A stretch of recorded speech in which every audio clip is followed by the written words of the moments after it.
Parmi les 12 chefs d'accusation portés contre Dominique Strauss-Kahn, l'ancien directeur de FMI, il y avait par exemple la séquestration de la femme de chambre, Nafissatou Diallo. Bien, l'événement, le scandale a bouleversé les médias internationaux, a bouleversé presque le monde entier. Séquestre, séquestré, séquestration, on a bien des choses à se dire. Dames, demoiselles, messieurs, bienvenue dans le grand verbe. Alors pour tout comprendre, il nous faudrait encore nous plonger dans l'histoire et comprendre ce qui s'était réellement déroulé à travers le monde. Bien, vous savez bien que notre société, elle est toujours émaillée par cette gangrène que l'on appelle la corruption. Depuis le chant du coq d'ailleurs, c'est par exemple à Rome, on a parlé de séquestro pour désigner un arbitre ou ce monsieur qui recevait de l'argent de la part des électeurs ou même de la part des élus afin de corrompre les électeurs. Il a été désigné sous le nom de séquestro, mais qui était une sorte d'intermédiaire entre les élus et les électeurs, donc les sénateurs, les juges et les citoyens libres romains.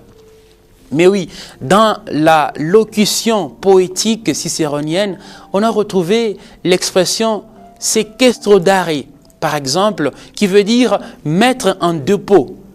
Et à cette époque, le mot a pu alors signifier un dépositaire ou encore un intermédiaire.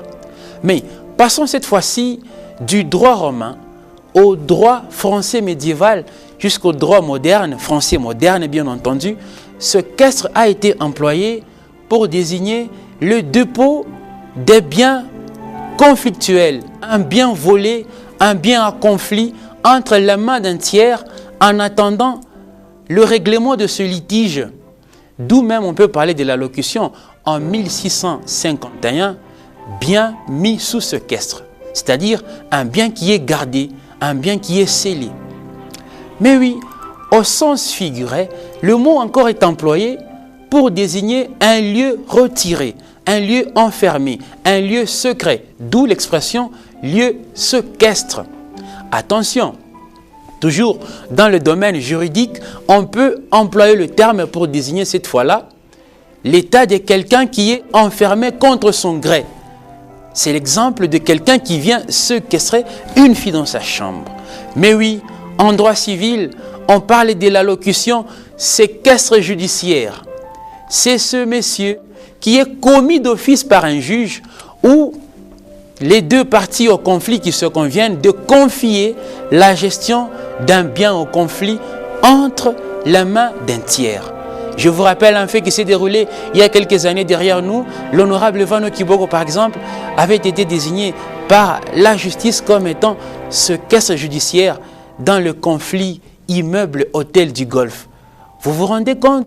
Ça s'est déjà déroulé à Lubumbashi. Mais oui, dans la chirurgie osseuse, on parle de ce cas en 1812 pour désigner un petit fragment d'os que l'on retrouve dans les tissus après la fracture ou après l'infection de l'os qu'on appelle la nécrose osseuse. Mais oui, séquestrer quelqu'un, qui signifie également l'enfermer contre sa volonté, contre son vœu. Au sens juridique, séquestrer veut dire garder les biens au conflit, un bien volé, un bien contestable, par exemple l'hôtel du Globe dont je vous ai parlé tout à l'heure. Mais la séquestration est une infraction qui est punie par les codes pénals congolais. Tâchez d'y penser.